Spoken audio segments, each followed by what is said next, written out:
ठोरी पर्सा जिल्लाको ठोरी। यो तपाईँहरू देख्दै हुनुहुन्छ, यो चाहिँ सुर्ती भन्छ यसलाई, तराईवासीले सुर्ती भनेर खान्छन्। यो यतातिरको सुर्तीको असाध्यै धेरै खेती रहेछ, सुकाएको सुर्ती हो। ठोरी ठोरी गाउँपालिकाको विजय बस्ती, विशाल चोक भन्छ यसलाई।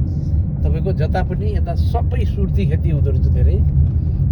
हामी चाहिँ अब यसरी मोडिँदैछौँ, हामी ठोरी जाँदैछौँ। ठोरी हुँदै जङ्गल हुँदै हामी त्यसपछि तपाईँको चाहिँ नि माडी पुग्दैछौँ। यो पुरै पहाडिया बस्ती हो। त्यति बेला राजा महेन्द्रले इन्डियन लाउरेहरू, ब्रिटिस लाउरेहरू, पेन्सनवालाहरूलाई ल्याएर राखेको ठाउँ। यहाँ धेरै जसो तपाईँको लाउरेहरू चाहिँ सबै यो तपाईँको सुर्ती खेती।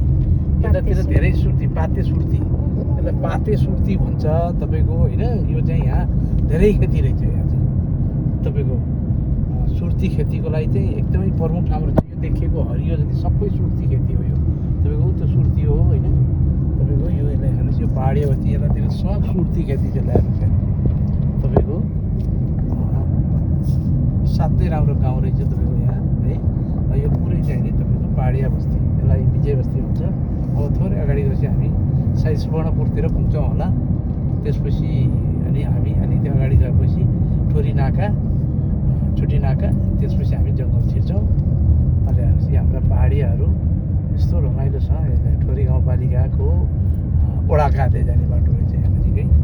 हेर्नुहोस् अब यो सुर्ती खेती, सुर्ती यो तरिकाले सुर्ती सुकाएर बनाउँदा रहेछ तपाईँको। यो सुर्ती खेतीमा यसरी सुर्ती बनाउने चलन रहेछ यहाँ। यो एकदमै सुर्ती खेती तपाईँको। हेर्नुहोस् यो सुर्ती बनाउँदैछन् यहाँ अहिले। सुर्तीको काँचो पातलाई टिपेर अनि त्यसलाई सुकाएर अनि तपाईँको चाहिँ नि अब यसलाई तराईमा सुर्ती बनाउने।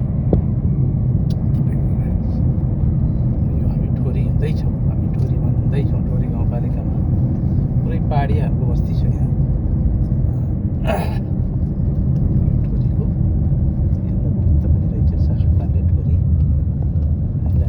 यहाँ यस्तो तरिकाले चाहिँ नि बनाउँदा रहेछ नि। हेर्नुहोस् यो सुकाएको सर्लक्कै सुर्ती हो।